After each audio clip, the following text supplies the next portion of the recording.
We are here today with Dr. Vernon Woolf, and he is the founder of Holodynamics, and we are very pleased to have you on our Science and Spirituality show today. Thank you so much for joining us. It's nice of you to come, Victoria. Glad to help. The first question I have is, what exactly is holodynamics? Can you just give us an overview? It's the study of the whole dynamic. The whole dynamic of the universe, basically. Basically, it's reality. Okay. Now, how... we live in a conscious universe. We know from the cyclotrons, where they get the protons going faster and faster and they break them up, looking for the little pieces. They find out there are no little pieces. They get far enough down that there's nothing there. No, there is something there. Okay. It's information spinners coming from hyperspace. That's outside the range of our senses. Okay, so... It's a conscious universe. It's a conscious universe. And what do you mean by hyperspace? That's the universe, or... 97% of the universe they figure out, but you can't see it with your eyes or senses because it's beyond the range of our senses. Okay. So how does this holodynamics, hyperspace, how does this all affect us in our daily lives, in reality? Give us some examples. Does it make up everything that we are and we do and we have? And pretty much. Yes. It's what everything is made out of. Yeah, the interesting thing is, here's one of the things we found out. That everything is driven by potential. This is David Bohm, 1986, his Science and the Implicate Order. He says, everything is driven by potential. So every set of circumstances we're in is driven by some potential. We figured out, well, if we apply that, how does that apply to human problems? Guess what? Every problem is driven by its solution. What? Somebody says, what are you talking about? Every problem is driven by its solution? What does that mean? It means we set the whole thing up. So we can express the solution. Exactly, that's our job. Now, I don't think we've ever had a brighter group of people on the planet than now. It's the most phenomenal situation ever faced by the human race. And that's why hundreds of scientists, 1,200 of them in one body, signed this declaration saying we're facing the most serious problem we have ever faced in the entire history of humanity. Right now. That's a great time to be born. Because the solution is a fantastic solution. But you can't sense it, you can't see it. So many people get so depressed and they get so down about everything and they just think there's no way. Kids are growing up thinking there's no hope. And of course the mass media is saying there's no hope, and the newspapers and the priests and everything else, they're all saying no hope, and the government is like, it's hopeless. Except for one little detail. We designed it so we could manifest our potential selves. And people who get a hold of that dimension suddenly realize it. But to get a hold of that dimension, you have to put on new glasses, because right now we're wearing glasses that only allow in a certain amount of information. So as soon as you get these, I call them holographic glasses. Because as soon as you get holographic glasses, just like Stephen Hawking, the physicist from Cambridge, he said, I think I'll use holographics and look at black holes. He was very young when he did this. He looked at through the glasses of holographics at the black holes, and he could see 2 more dimensions. 2 more dimensions. Now those are measurable events. A dimension is a measurable event. So you look at it and say, 2 more dimensions, what's happening here? And he figured out how black holes work. And he put it into mathematics and physics to show how it worked. And he immediately became world famous. That's what made Stephen world famous and recognized as one of the greatest minds ever. Now he has a paraplegic body, so it's like... But he worked it really well. He just, by the way, resigned his position in Cambridge a few weeks ago. Oh, yeah? Yeah. But he's been a great help to me. So he was talking about holodynamics as a result of what you have brought out. You've been collaborating on your research? No, he did it entirely. This was, I think it was before I was even born. So what, now, so holographics, could you define that? Okay, holographics. Alright, so if you take how they make a holographic picture, it's a three-dimensional picture. But they take a three-dimensional picture and put it on a two-dimensional plane, a flat piece of paper. It only has depth and width, it has no height. And they did it in a way that if you take, do you know how they do it? It's really interesting, because it makes all the difference to us in our daily lives. And people should know this. You ought to know how a hologram is made, because you're making them every instant. I'll explain that in a With minute. our eyes, probably. With all your senses. Oh, okay. You know, Carl Pribram says that all your senses are covered with holographic screens. Now think about that. We have holographic screens over our eyes, like the periphery of the eye is the inside of the eyeball. It's covered with what they call gross-grained screens. And at the back of the eyeball is a little dot, like a pin dot. It's called a fovea, and it's covered with fine-grained screens. Now what happens is the eye takes in the information just like a holographic camera does. So you get this holographic camera working, and what it does is it's... let me just explain how a hologram is working. You can see it. You take a beam of light, which is like, say this is a beam of light, like a laser beam, so it's perfectly harmonized. And Could you just say that one more time? Yeah. The laser... I can't have you doing that, I'm sorry. Yeah, he just turned it off. It throws me when you do it. So if you take how a hologram is made, you take a beam of light, it's a totally unified beam of light, and they split it in two, so there's two beams that are perfectly harmonized. They reflect one beam down onto a photographic plate. They take the other beam and they reflect it off a three-dimensional image, and it goes down onto the same plate. Now, when you shine light through the plate, it shows the three-dimensional image. Okay. So you can put the three-dimensional image on a two-dimensional plate, which means you can take complex things and put them into simpler things. Guess who the simpler things are? It's us. Us, yeah. It's us. So if you look at Stephen Hawking's book, he'll show you, he goes through this whole thing on the universe in a nutshell. And he says, look, it's a holographic universe. And then he shows people. And he shows a multidimensional being reflecting onto a plate, which is us, in physical reality. So this is what's called an information set.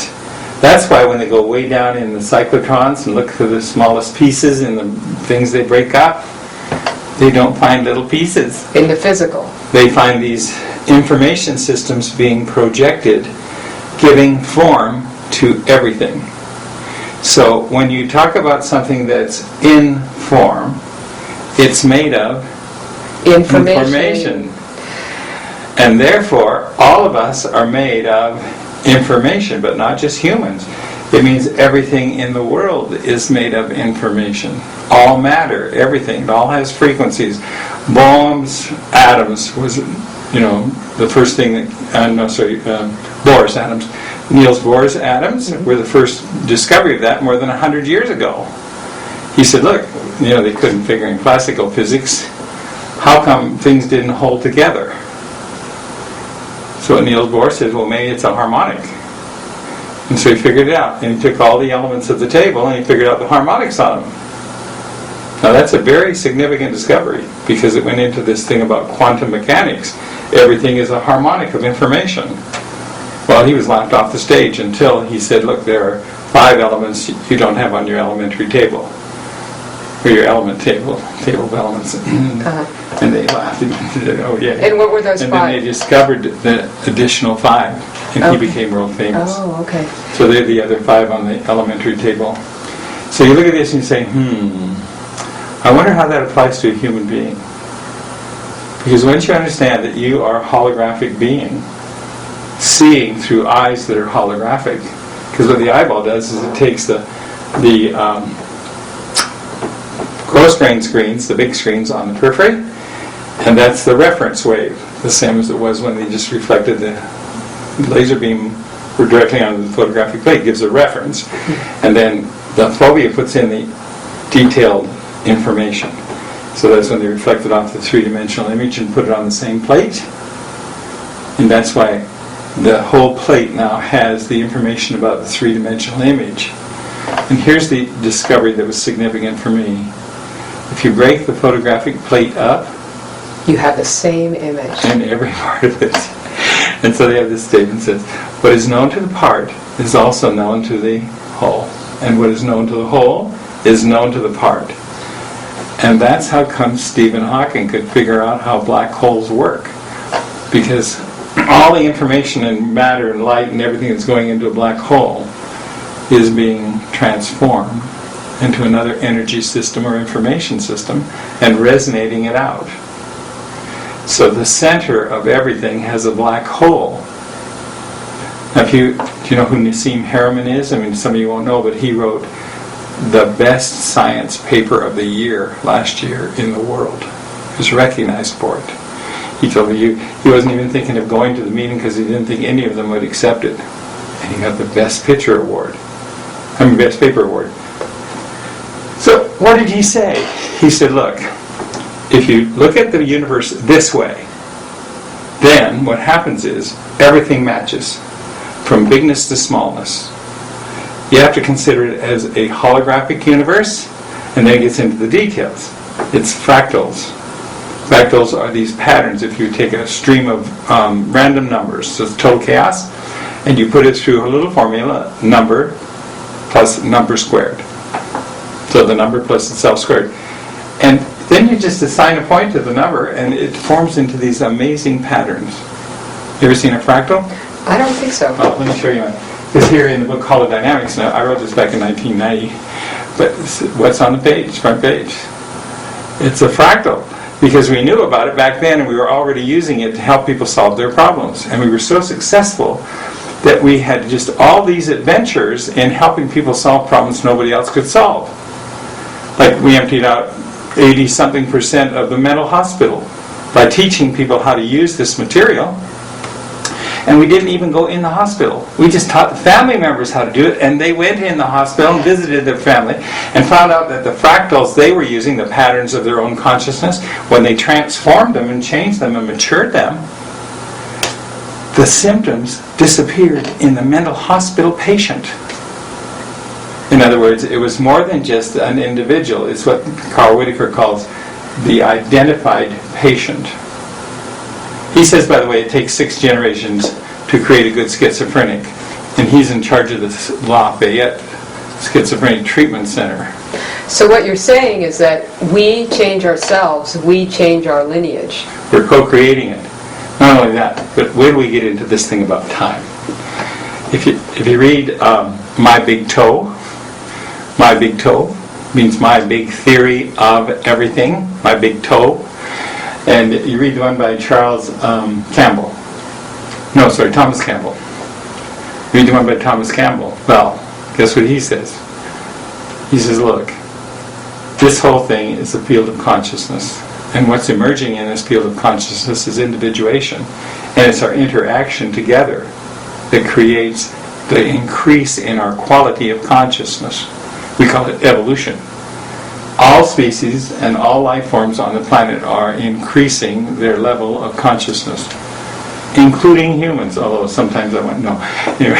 Well, yeah, you're everything has consciousness, is what you're saying. Conscious. Everything has consciousness. Even the chair you're sitting in.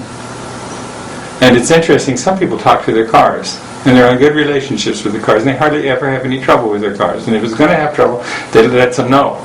So they have this wonderful working relationship with their car.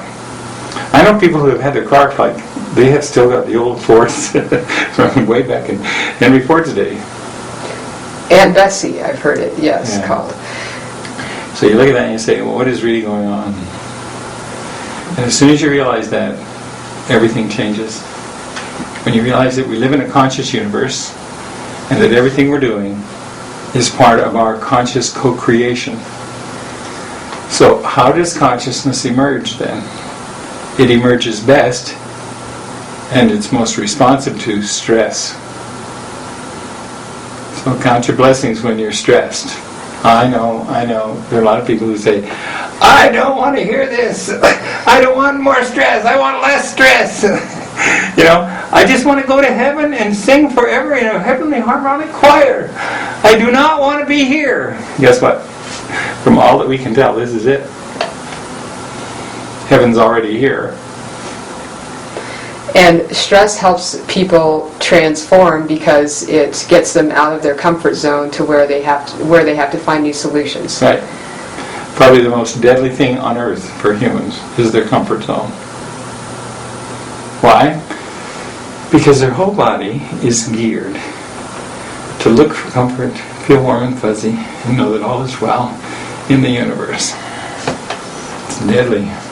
And then they can relax. Yeah. Numb down, dumbed out, sit on the couch, turn on the TV, drink another beer, everything's good, this is the good life. It's a dead life. So, I know, I'm just a kind of oddball because I actually look for the most serious problems I can find on the planet. I really look for them. And tell us some examples of ways where you have come in a critical situation and helped with problem solving to where you have changed something tremendous just by bringing people's awareness of the holodynamic principle out, building upon their understanding of that.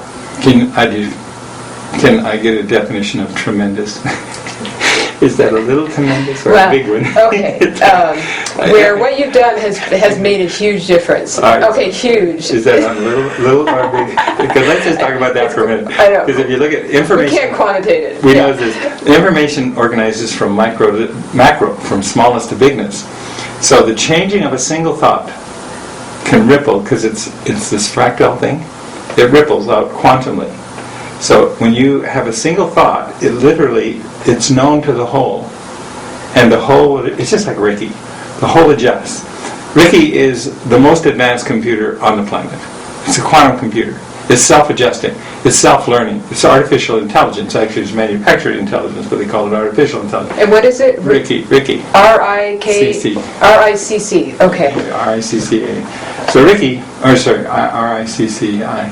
Okay. So Ricky, then, what he does is he'll take in information. So they give him a bit of information and they watch because the whole computer resets itself. So he's learning all the time. Guess what? The field of consciousness is doing the same thing. So every thought you think, every feeling you have, and every behavior you do is having an effect it on affects the the whole. whole. Now, There's no insignificant. There's no insignificant, and there's no such thing as a real big significant thing, because everything is as big as it gets. We're in an information set, as far as Thomas Campbell says, and he's a nuclear physicist. And in his particular approach, he says, look, this is an information set. It's not the only information set. It's like this is a simulation. Like if you're going to learn to fly, say, a jet airplane. And they simulate a jet. So you sit down and you do all the things you do in a jet airplane, but you're not in a jet. It's $1 billion machine, and they don't want you to fool around with it. So they put a simulation, right? Now think about this. In a field of consciousness, where you're individuating, you're bringing out individuations, that's unique expressions of consciousness, like you're unique and I'm unique. By the way, every snowflake is also unique. So you say, well, what's that all about? Well, it's our interaction together that creates unique expressions of consciousness again. And the ones that are strong and sustainable continue to survive. And the others just kind of fall off.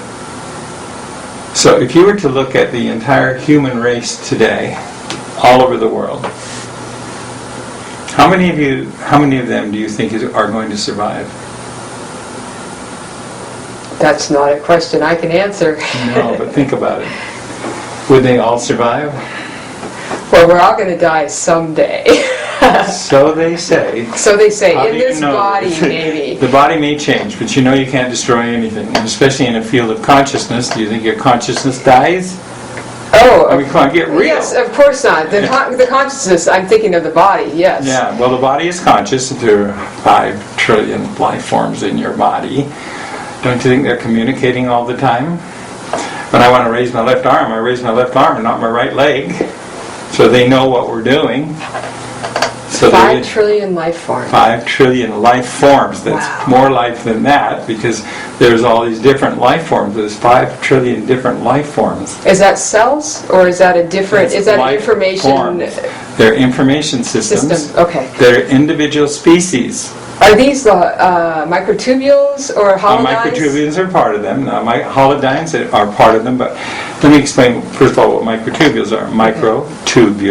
Microtubes. They're little small tubes. They're only 23 nanometers across. Now, you'd have to take 1,000 of those to make something you can see with your eyes, like a piece of hair or something, string hair.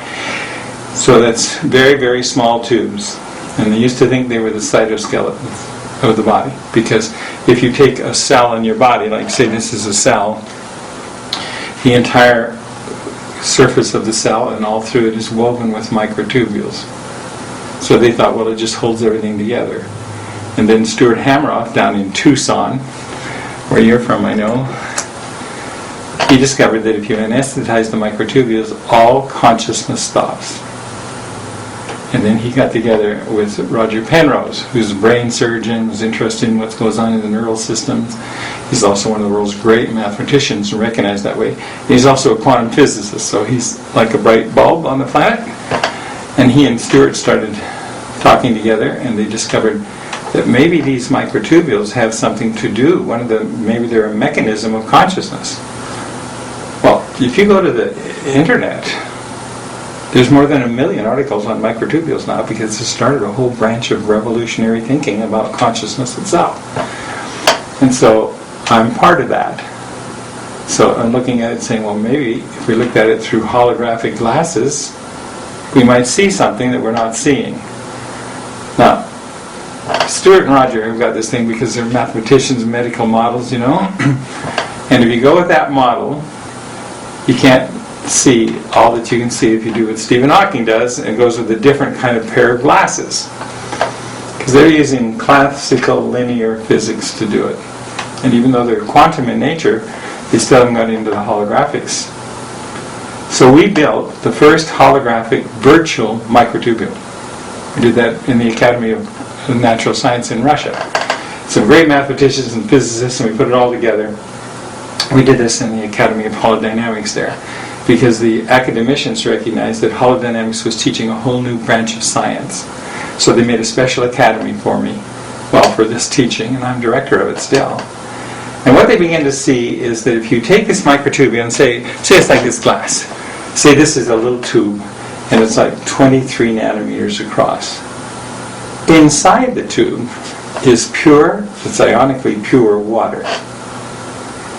Now, what does this tell you? By the way, the little things that make up the edge of it, there's 13 little cells. They're called dimers, and they're kind of like sewing two pillows together. So you can open and close them like this. When they're open, they have a valence positive. When they're closed, they have a valence negative, and in between they're neutral. Wow. Roger Penrose looked at that and he says, whoa, that's just like inside of a computer.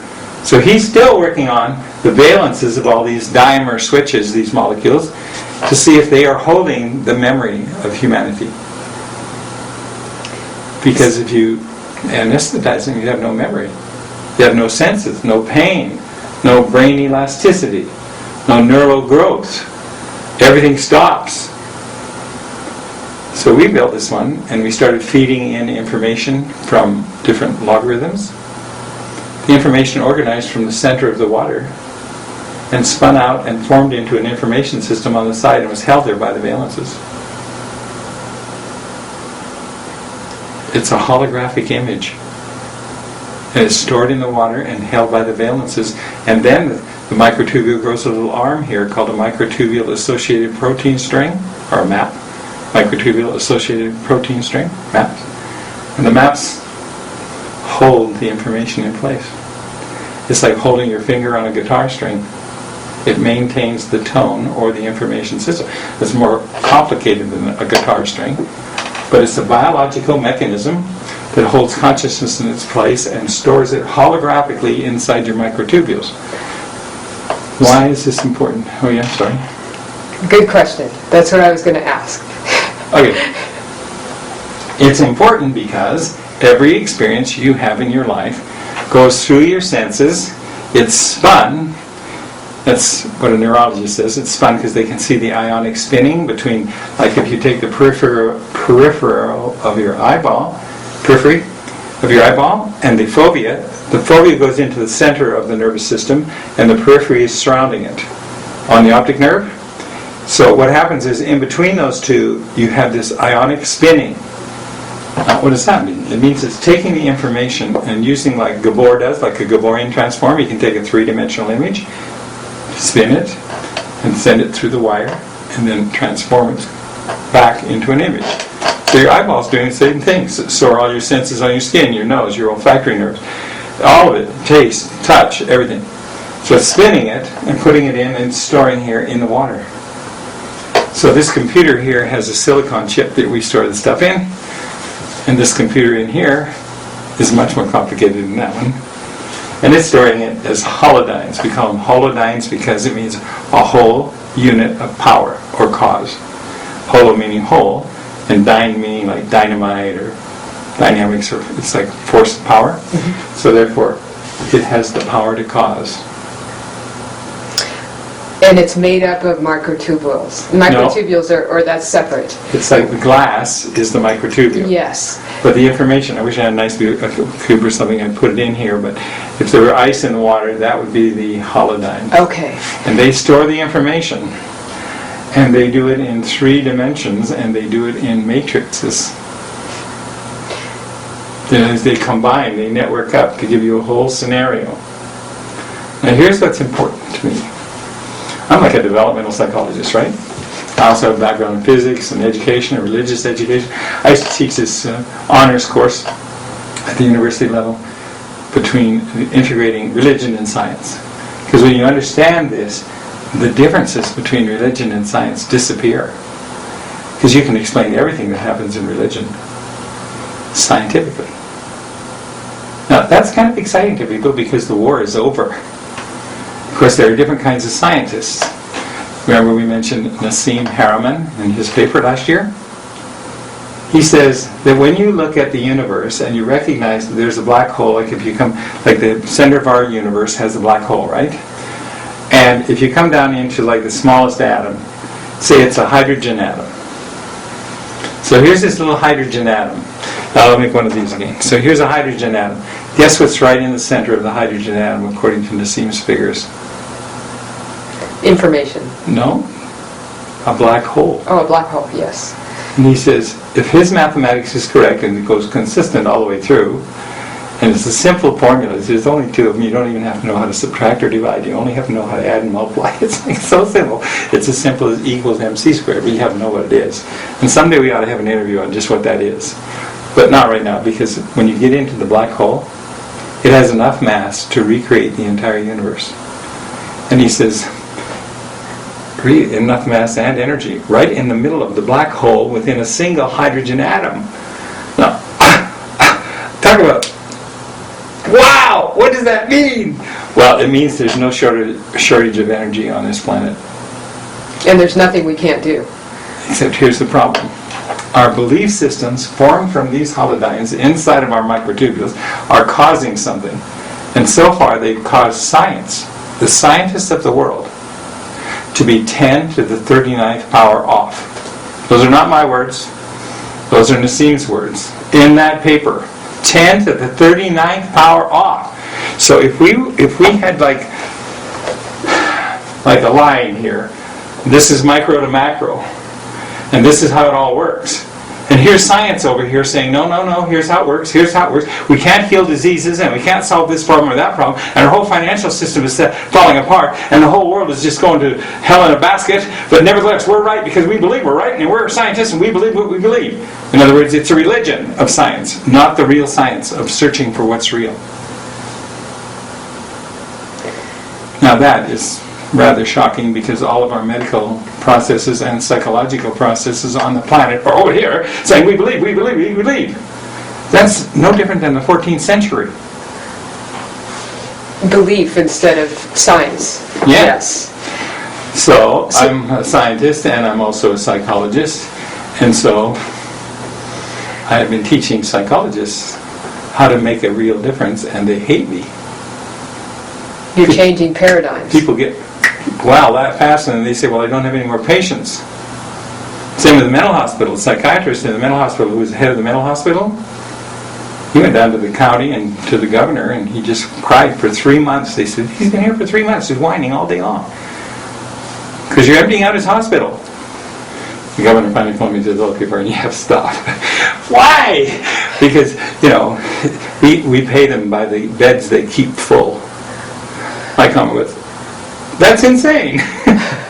You pay them by the beds they keep full? He said, well, we don't have any alternative. So my question is, how do you change the thought forms that are in the glass? Oh, you're so good. That's exactly the question. So when we asked the question, I'm a developmentalist, right? It took me 2 years to find out. I hired researchers. They brought me all the information known on how things grow in humanity. Well, we did it first in the biological systems out in nature. And then we said, okay, how do they grow like in religion? How are people enlightened? How do they gain salvation? How do they find the right way? So I used to teach world religions, so that was, we just went through all these different pathways and rituals and everything else, and we found out there are some patterns evident. Buddha had them down pretty close, and so did some others. And so we thought, well, okay, how about in education? So I have a degree in education, so we took Dewey and all the others that had done these wonderful developments on how students learn. And we noticed there are patterns. So I began to chart all these. And, they were bringing me books, like 5 books a week and 100 articles, but I can speed read okay, and I'd go through all these things, and we began to get the patterns. And then we got into physics, and how does the biology work, and all that kind of thing, and the chemistry, and a background in physics and chemistry, so I can understand the language, so that was pretty helpful. And then we said, well, okay, what about psychology itself? And I literally took my PhD in developmental psychology so I could figure that one out. Because psychology and philosophy, they get so wordy, so I did both the psychology and the philosophy minor. And so we discovered there are patterns. And I got a hold of Kohlberg and Piaget and people like that are the real classical developmentalists in history. And Piaget spent his whole life studying problem children and seeing how they could grow out of their problems. So he identified 4 stages of development, and Kohlberg came along, Larry Kohlberg, and he developed 2 more, but they were for adults. So I'm studying these, and I discovered that all of Piaget's were downdraft. They were all negative, and Piaget and Kohlberg's were all positive. So I thought, well, maybe it's just like physics. There can be a black hole that sucks everything in, and a white hole that brings everything out in forms of life, energy, and light. And maybe the same dynamic is a fractal relationship between how people think. Maybe we are co-creators in the thinking process, in the consciousness process. And when we go into downdraft dynamics, it's basically we're taking the life energy out of something. And when we're in updraft, into the generation of new patterns of growth and development of consciousness, maybe that we could call that updraft.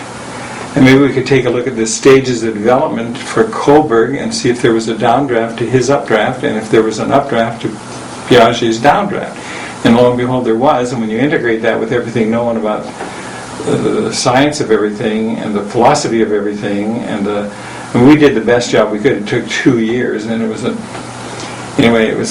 multidimensional by the time we're through. A multidimensional means that all these different dimensions are working at the same time. So if you take Paul Townsend, for instance, who is in Cambridge, same place that Stephen Hawking is, in the physics department, Paul Townsend says, look, there are at least 10 dimensions that we can measure. And most people are only aware of 4. So he does this fun thing that he says, look, let's let P represent the number of dimensions, so it's P, 1, 2, 3, 4 to 10 plus. And then we'll say dimensions is brains. B-R-A-N-E-S. Now, I think he's really humorous when he does it. Because he says, look, if you have a P brain that only can fathom 4 dimensions, you're not going to think the same as a 5-dimensional P brain. And if you're not at least 10 dimensions, you haven't got a P brain Anyway, never mind. You got 10 pea brains, okay? So if you're a 10 brain, then that's got to be an advantage. Here's what we found out anyway. After we went through all these experiments and stuff and did research, and we started with people, just ordinary people with normal problems. And we found out that if they got that they could change the number p, that is, develop one more dimension even of their thinking process, they could discover their problems. And then, well, not just their problems, because they could do that from forebrain. Like most people are forebrain. They can see depth, width, and height. And then they have this intuitive sense about something else. Gut feeling or something like that. So maybe they are forebrain. But as soon as you get into five brain, which I say is putting on holographic glasses, all of a sudden you see all kinds of new dimensions. And as soon as you get into those new dimensions, they're not new, but they're new to the person. They just like that, they started solving their problems. They had teenage problems, they had husband-wife problems, they had business problems, and all of a sudden we have these groups of people that are saying, oh my gosh, maybe we can start solving problems in our community. I had so many, I opened up a clinic, for therapy. That's other people, not for me. So anyway, so you're just making sure you know it. A lot of people will doubt that. So anyway, never mind. We got all these people coming, and I had 10 hours of therapy a day. And that was for 6 days a week. So I started charging more. And I finally was charging 10 times what any other therapist was charging. And I still couldn't lighten my load. Because people find out and they come and they get better, good tell their friends to come. And so I finally started grouping them. So we started holding classes. Now when they got like where they could solve their problems, they said, well, let's look around and see what else needs to be done. And this is why we got into drug rehabilitation. Because some of them had kids on drugs. And when it was time, I remember, because I got 3 phone calls in one day. And they all said the same thing. And it was just the night after I had a dream. Now, I tell you, this is because there are many dimensions involved in what's going on this planet.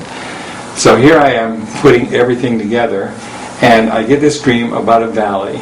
And I see this black cloud coming into the valley. And it's like a beautiful valley, and all of a sudden it's covered with this blackness. I see these hands reaching up. And they're just in agony. And I say, what are the hands? And this voice says to me, they're the hands of parents who have children on drugs. They're looking for the light and have no place to go. Well, it's 3 o'clock in the morning and I wake up from the dream because it was so, I like the agony of the hands. I couldn't go back to sleep. Next morning, I'm on my way to church. It's just walking distance, so I get to the corner and my neighbor comes down. He's from the other block, comes down. And he's a professor at the university, I know him. And he's in the same church, so I said, how are you, Richard? He looked at, I think we met at the corner.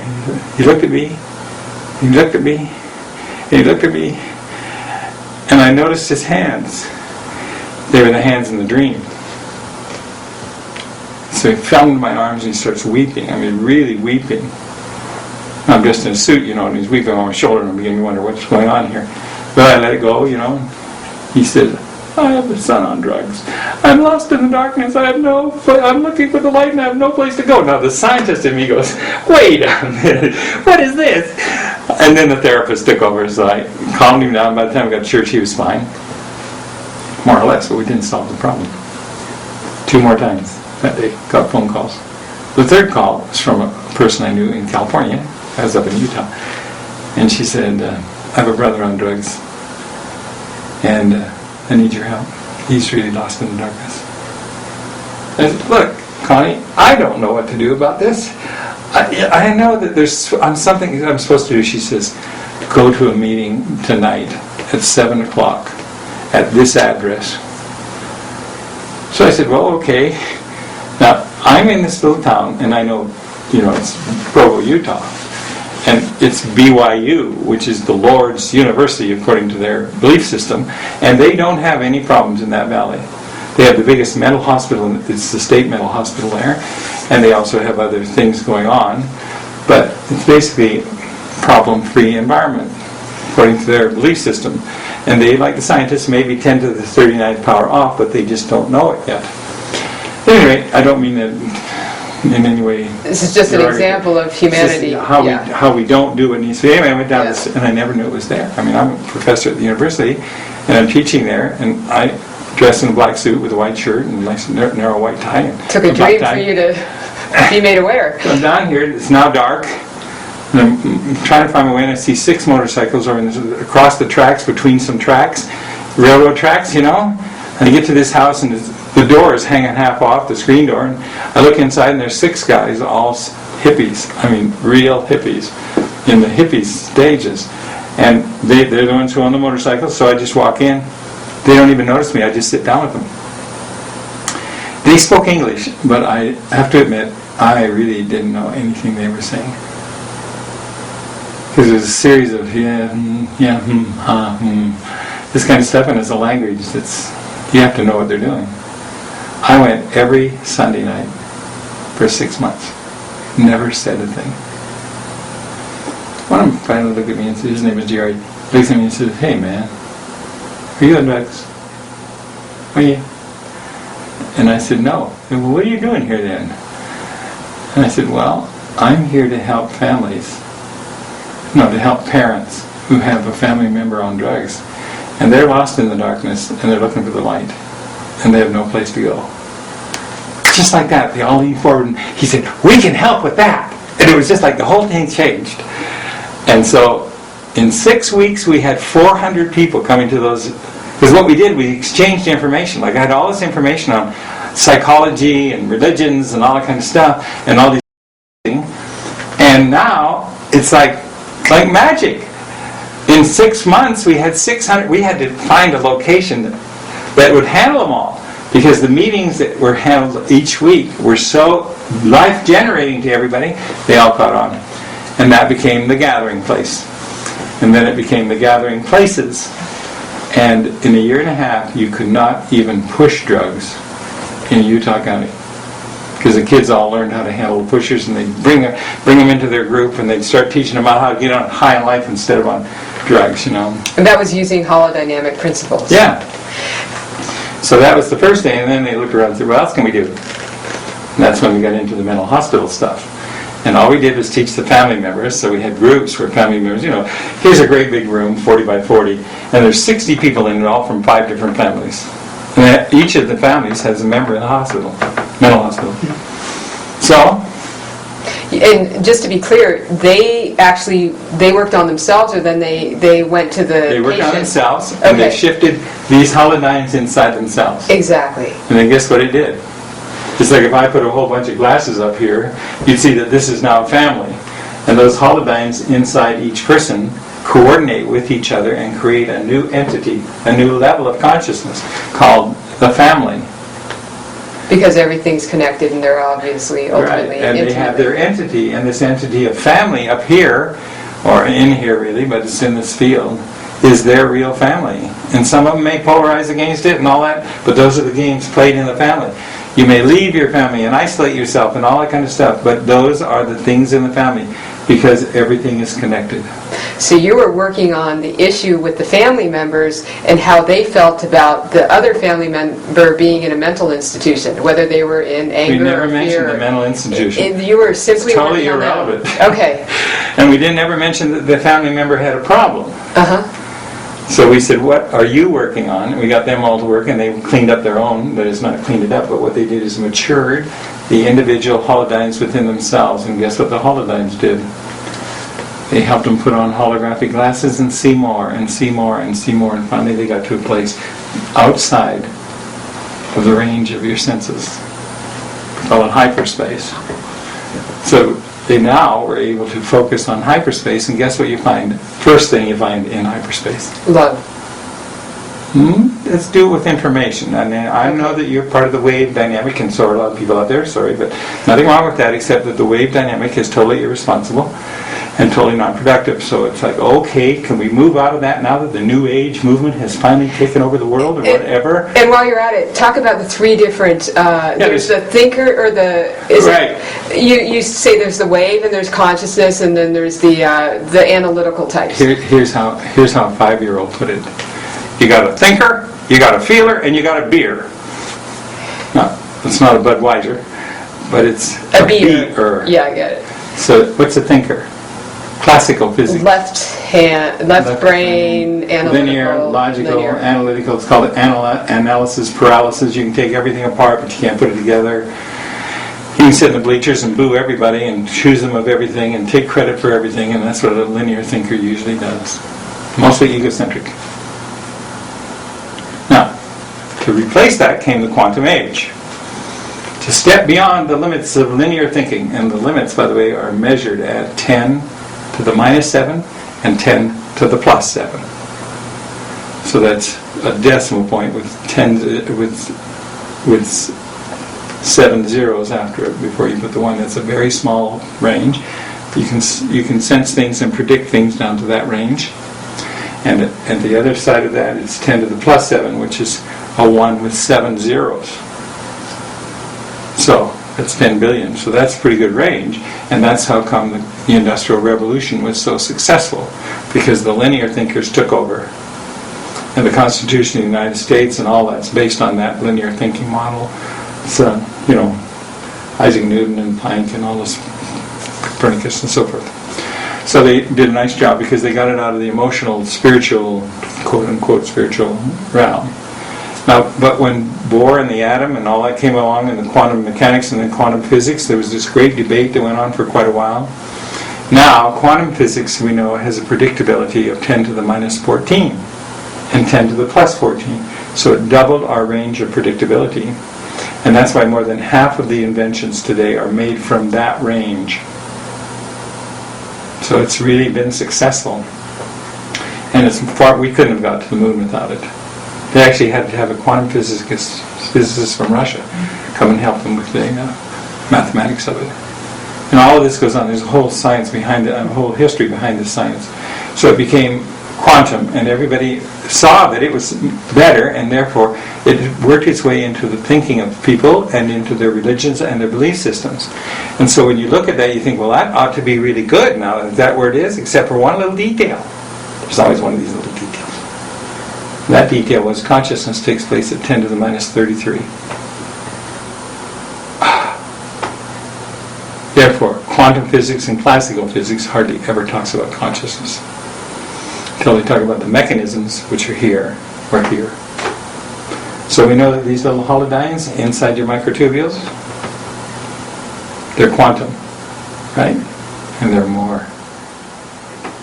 Because it's down here to where they're both hyperspatial and here. So what do you think it is that's giving form to you? Consciousness. What particular consciousness? Because you're unique. Now, even Roger Penrose, who's stuck on the dimer switches mathematics of it, he's doing a great job. However, he can't solve it because it's inside. Even he says you have a hyperspatial counterpart. It's a one-to-one relationship. That's what he says. And before you can even think a single thought, your hyperspatial counterpart figures out the entire menu of options you have regarding the situation you're in. So you get to choose. So the hyperspatial counterpart is the being that sees the whole dynamics. Exactly. It is our, as you would say, pure potential self? It's not just or pure. Whole potential self? We call it the full potential. Full potential, yes. Because that's your full potential waiting to manifest here. So guess why all the problems are created? Because that full potential self wants to realize itself in this dimension. It's an experience, exactly. And it's individual. I know that ancients believed, that there's this great bearded man who rules the heavens, and he's an angry God, and a vengeance God, and so forth. He's without body parts or passions, according to the Nicene Creed and all this stuff, And that's only one kind of belief system about it. Most of those belief systems, by the way, were held by people before they were written down by those people who claimed to have written them down. So there was this sense of things according to their beliefs. And they looked around and said, what can we believe here? And they did a pretty good job until they discovered how to manipulate the consciousness of others. And at that point it became a real, almost, what I call it, state of being. The master manipulators. So how do we access, what is the process by which people who study the holodynamic science access? Is there some sort of meditation It's so or... easy. You'll be happy to know you don't have to spend 18 years in a cave up in the top of some cold mountain either. Okay? It takes 1/70th of a second. Now that's if you're disciplined. For most people it takes a little longer than that. For instance, would you like to do it right now? Absolutely, yes. Can you imagine a place of peace? Yes. What's it like? Comfortable. Comforting. Is it an actual place or is it a state? State of being? I'm thinking of two places. One's actually a place and one is a state of being. I guess I'm Okay. multidimensionally. There you go. I'm in Either two way parts works. of the world. Either way works. Yes, but I feel very just at home. Yeah, Comfortable. Your whole demeanor changed when you said, you're there. That's great. So now, imagine coming towards you, yourself, at your fullest potential. What is she like? Very bright. Hot. I mean, I feel the light, you know, the I heat. can feel it from here. Can you really? Yeah. Ah, nice. Yes. It's like Yeah, like, here. It's like, yeah, like the sun. yeah, and just, you're a being of light and a being of love. I mean, the love that comes out of you is just universal. It's amazing, embracive, Yeah. and a real sharp cookie. You know, another dull molecule in your body. Yes, that's our full That's potential it. self. We all are sharp cookies. Yes. We just have to, some, realizations, greater realizations of that. Wow. Does she have any messages for you? See, this doesn't take long, does it? Think you could have a good relationship with her? Yes, yes. Would it be okay if we talked every day? Absolutely, yes. Yeah. I'm just feeling a mother's love embracing me. Mm-hmm. Like, you're perfect, just the way you are. You're wonderful. Right. Wow. You're doing a good job, too. You would be the one to know. Wow, it's that simple. That's simple. Because we all have it in us. We all have it in us. And we're all connected to it. And we're all connected to it, and we're all part of the whole field of consciousness. And so there's no way to separate us except we have these beliefs that we're separated, and beliefs that we're different, and beliefs that we're right, and beliefs that hang us out here 10 to the 39th power off. So we pound each other and kill each other for our belief systems. And those are all just holodynes in there, working their life. Making us think we're smaller than we really are. So what's the worst war that we've got going on right now? I mean, we solved the Cold War. I would say Not the war on our environment. Bingo. I spent 6 hours yesterday dealing with the Gulf problem, the oil spill. And he has all the answers. Not all. But we're sure making progress. Oh, great. So, it's really exciting. And There's a way you can gather it up. We have this thing called catalytic cohesion. Oh, you better not get me on this. Because once I get going on this, it's like, okay, that's one thing. The war on terror is another. Oh, I'd love to tell you some stories about what's happening on the war on terror. And I'd love to tell you some stories about what happened in the Cold War and how within 2 years... Please do, yeah, let's talk about those. Those are the kinds of things that get to the big thing, but if you don't understand what's going on in the small thing, and the smallest thing is what happens to the potential inside of the holodyne, inside of your microtubules. Because everything is driven by potential. Even these little holodynes in there that are so corrupt and so emotionally unstable, and they're just trying to control your life so that you can act out all their instabilities. Even all those little belief systems that say, no, this is how it is. I'm a thinker, I'm well, I got money, I blah, blah, blah. So they all use the body as justification for continuing. But the trouble is they're trapped. They have this thing called information traps. Now when you're in an information trap, it closes in. So it's a closed information trap. Now it has potential. So your full potential can see what its potential is, but you can't because your eyes are over here locked inside of a belief system that has blinders on. You can't see that. You think it doesn't exist because you don't know it. So if you don't know it, it can't exist. You can't see it, you can't feel it, you can't touch it. All these kind of belief systems, right? Can we simply choose our full potential self to break open that little belief system? I wonder. So, where are you? If you haven't done that, what are you doing here?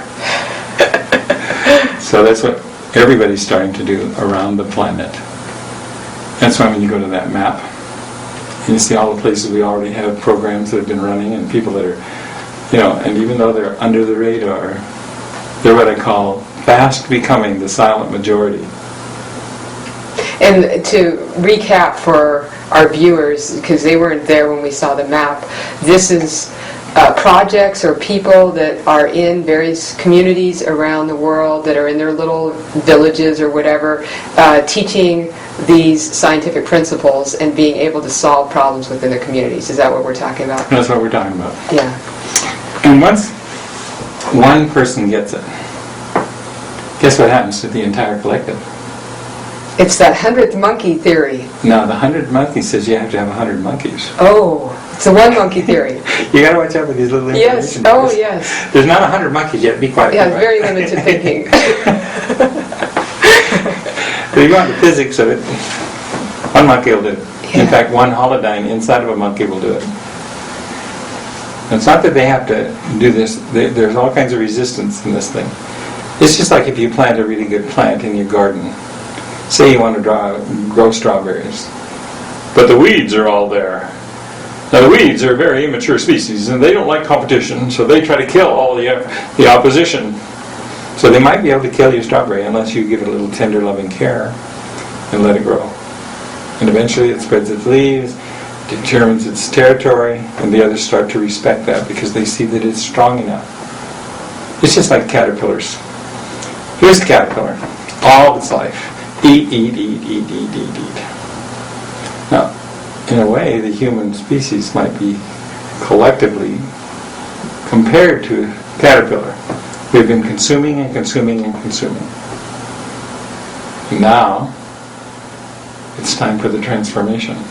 Now, if you're going to transform a caterpillar, it's interesting because do you know what does the transformation? The caterpillar forms its little chrysalis, goes inside. What's happening inside? Boy, that's a good question. I don't know. There are cells that do the transformation. Guess what they're called? Imaginal cells. Imaginal cells. I don't know who thought the game up, but it's right. Is that really a true That's name? what their name is, Okay. imaginal cells. Now, how would that apply to humans, do you think? Here we are in this world that's consuming so many resources that in 23 years, the world is going to run out of resources. What do we do with the resources? Well, we make stuff. And what do we do with the stuff? We use it for average 6 months.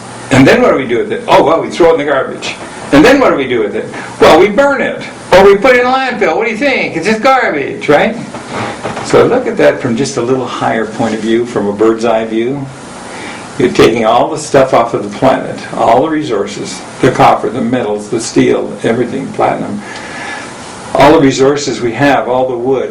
We've killed 95% of the forest in the United States.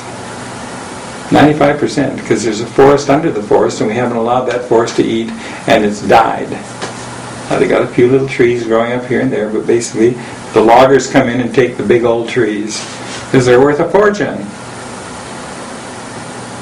In 23 years, we're going to run out of resources. According to the best estimates, I mean, these are not my estimates, not my figures.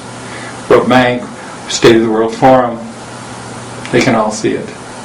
You've talked about the methane emissions too. As the planet warms up, we're just not going to be able to survive. Right.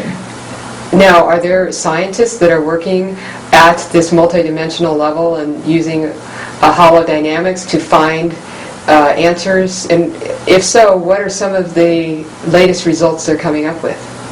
Well, we have what's called the Phoenix Project because we can take a superplasmic arc, and we have really a hybrid superplasmic arc. And what exactly is a superplasmic arc? Superplasmic arc is a new form of matter. It's when you take an alternating current and a direct current, you put them in perfect half-wave synchronization, and you overlap them, and it forms a new plasma. It's a plasmic arc. It's something like a lightning bolt that just stays there. So you look at that and say, okay, what's happening here? Well, the temperature goes up and up and up. Now at first it burned everything out in 3.5 seconds, so they didn't know what to do with it. Now we have a way of sustaining it.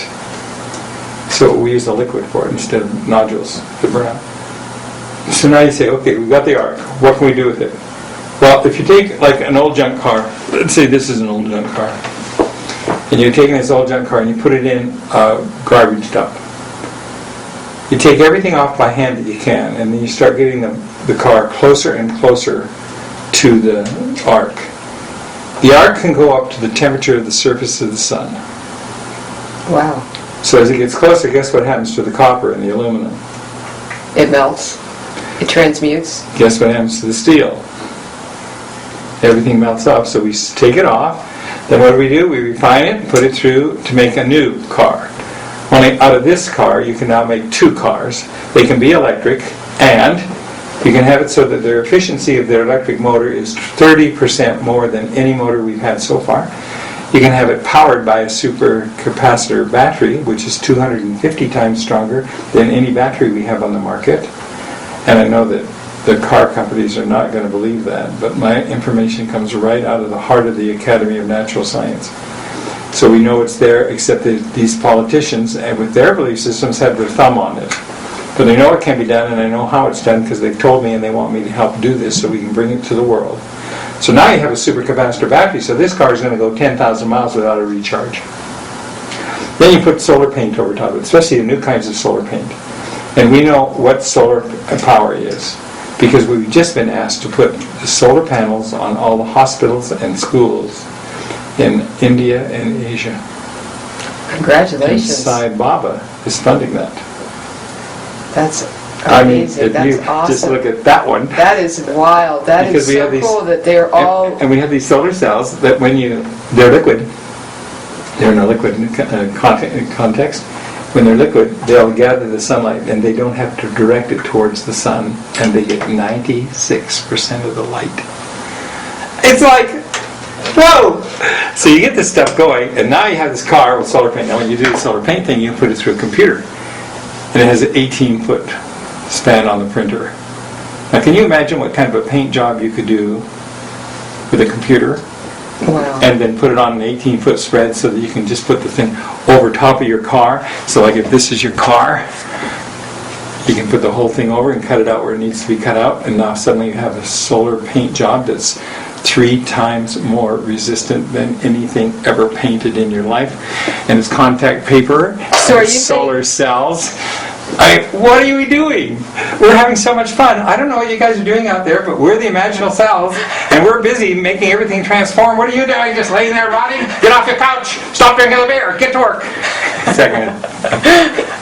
So anything with the computer. Yeah, that's just, wow. Talk about opening your mind to new thinking. Well, I like the one about the grid. This new car is going to have the grid on the front of it. And as it goes down the road, it collects all the pollutant in the air. You drive into a gas station, which is no longer a gas station because you don't need any gas, but they do buy these grids and give you a new one.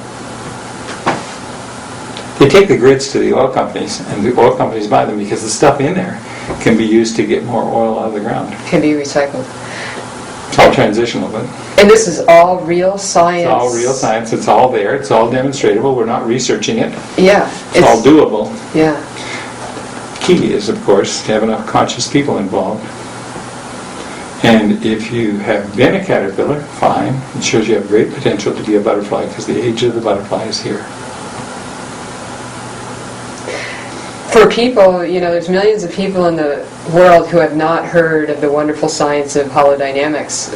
What would you say to them, something that they can do to help bring a greater, higher consciousness to the planet? First of all, it starts at the micro level. You must be conscious of your own relationship with your real self.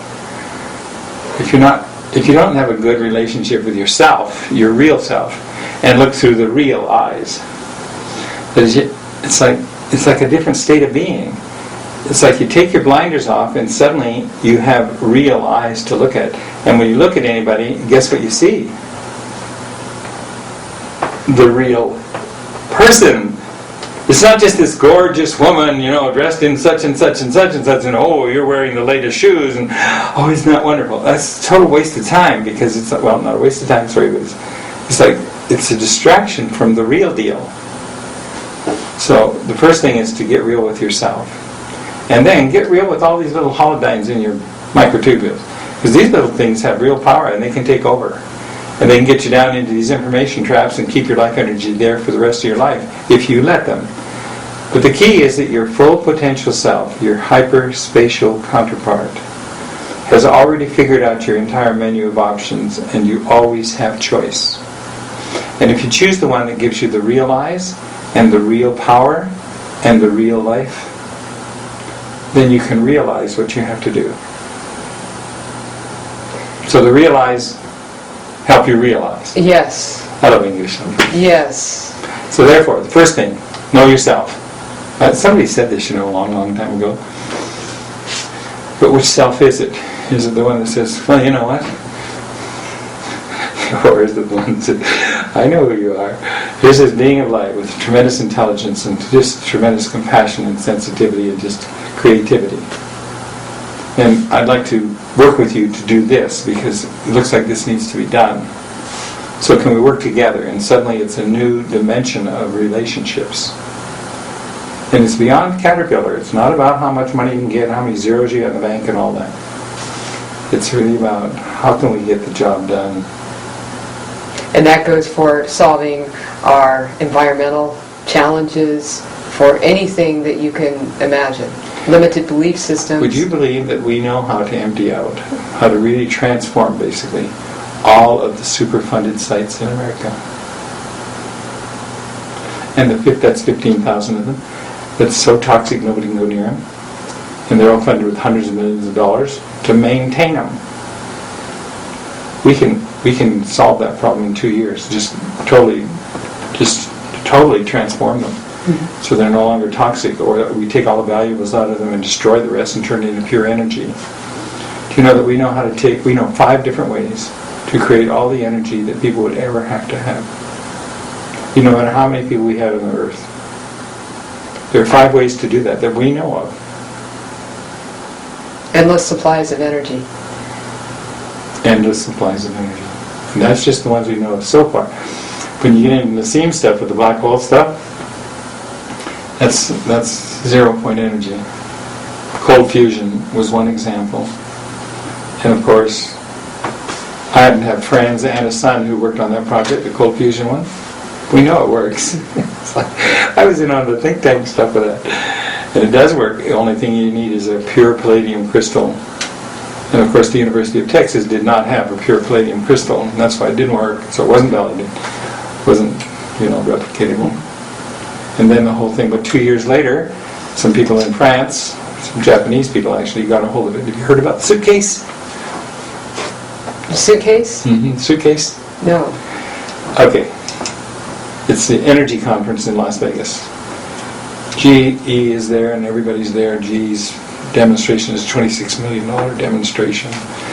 At the end of this huge hallway, there was a little guy on a table, just a card table, and he had a suitcase. And coming out of the suitcase was a cord about the size of my wrist. That was plugged into the hotel wall, which was part of the casino and part of the whole demonstration. On the 4th day of the conference, he stands up and says, "Ladies and gentlemen, you may not have noticed me, but I'm the man that was at the table with the suitcase. Did you know that during the whole conference, it was providing all the energy for the hotel, the casino, and the displays? Thank you very much." They lined up all. What do you got? It was a cold fusion. It was a 0 point. 0 point energy reactor. You put one unit of energy in, you get 5,000 out.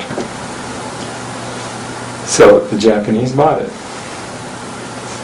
Why don't you ever hear about it? Because they don't give it to caterpillars. It's sitting, waiting. No, it's not sitting and waiting. It's just the size of a suitcase. So, that isn't even one of the 5. Yeah. Take blue energy, for instance. They put devices under the bridge or in the ocean currents. So here's this river running under the bridge, right? Guess what? It's producing endless energy. So how can we clean up the Gulf? Same way you can clean up the Superfund sites? No, it's actually different. Right now, it's pumping out 1.5 million barrels, they figure, a day. So this is causing a tremendous catastrophe along the coastal areas, especially in the marshes. So what would happen if we could capture it before it got to the marshes, or even after it was there, and not destroy the marshes? And what if we could process it right from the top of the water, so that, especially all the volatiles, because the volatility of it is the most damaging to the environment. But suppose we had a way to capture it, and even the balloons that are underneath the 2,500 feet, or 3,500 feet, or 7,500 feet, there's huge, miles-long balloons of oil. And they're all being degraded. Now what if there was a way to remove them all, turn them into pure energy, and no environmental impact? Even the sand that's just covered with it. See that book right there? Do you want to hand me that book, Hank?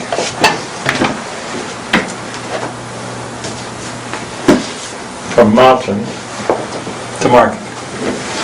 This little book contains a thing called catalytic cohesion. It's such a simple process. Totally mechanical. It was developed for the tar sands. Oh. Takes tar sand and separates it into oil and water and sand, all clean.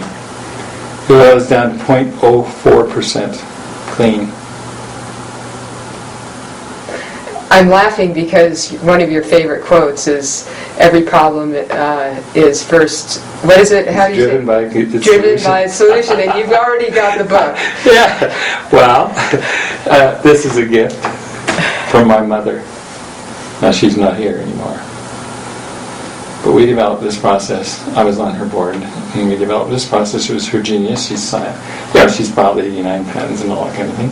So she was not too dim a bulb, and she certainly had more than 4 dimensions working. So she figured the tar sands were one of the greatest potential oil supplies in the world, and she's right. So she said, why don't we find a way to get the oil out? So she did. Wow. That's... So we hold the patents on the process.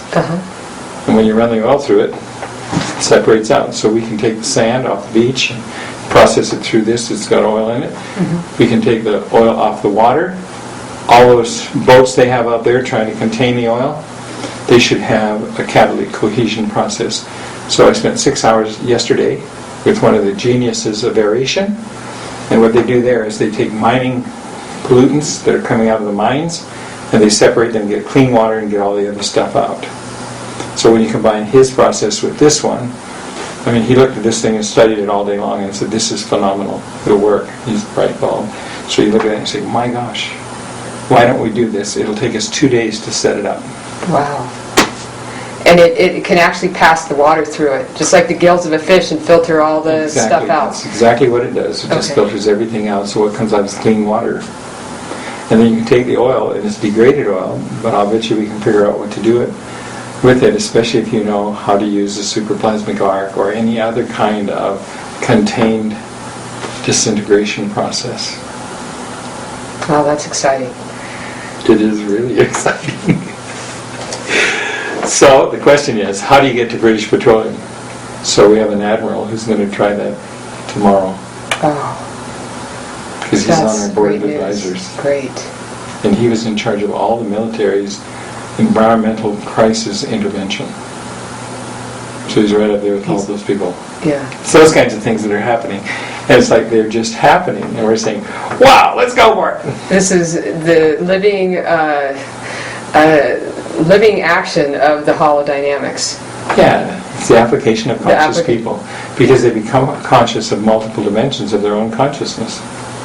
And it becomes self-organizing and self-corrective. This is why they say that humanity is now going through the greatest transition in its history. So come on, all you caterpillars. You're turning into butterflies. Help it out!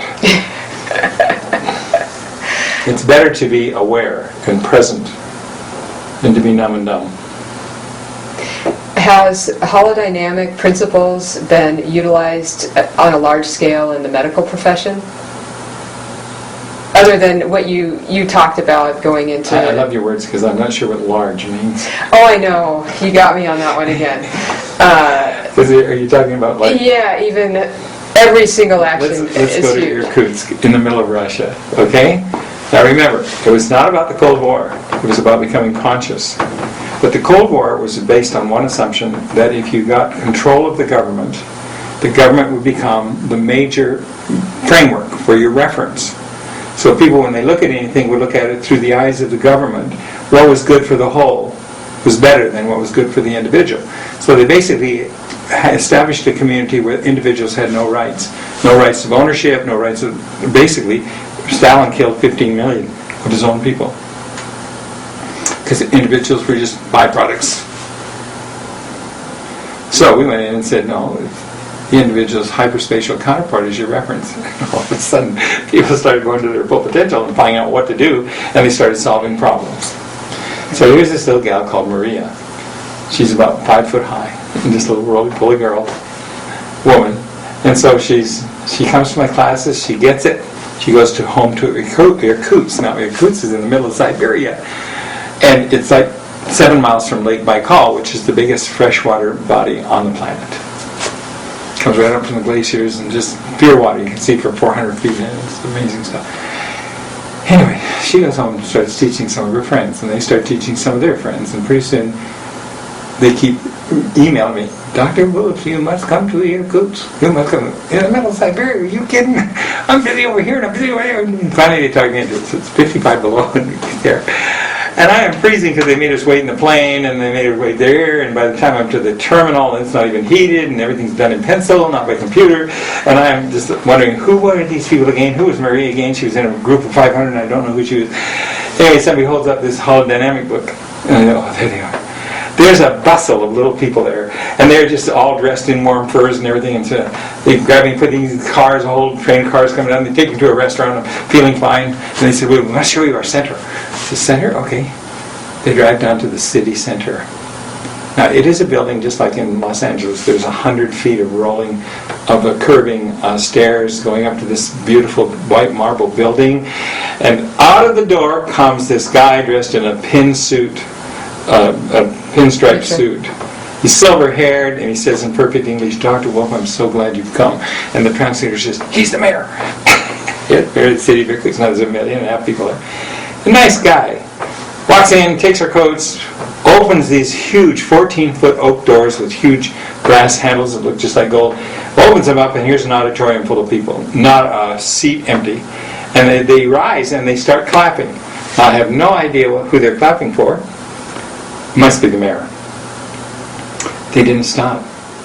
10 minutes. Have you ever heard a 10-minute clap? I had never heard such a thing, and I'm thinking, this must be some kind of malfunction, because they wouldn't stop. They must really like their mayor. They must really like their mayor. So they take us up to the door, and then he finally gets them calmed down, and he says, how many of you have been helped by holodynamics? And they all jump to their feet, and they all start clapping. And another 2 or 3 minutes, and I'm really embarrassed now. I'm turning red, And I said, oh my gosh. And this must be a real enthusiastic group. And then I spoke with them. We had a great kind of interchange for about an hour and a half. And after it's over, Marie says, Dr. Woolf, they would like to pay you individual thanks. Is it okay if we have a little hug line? And we did hug lines in all of dynamics, and so I said, well, I guess so. 200 and something of them lined up. Wow. And the first lady in the line, this is about wellness, right?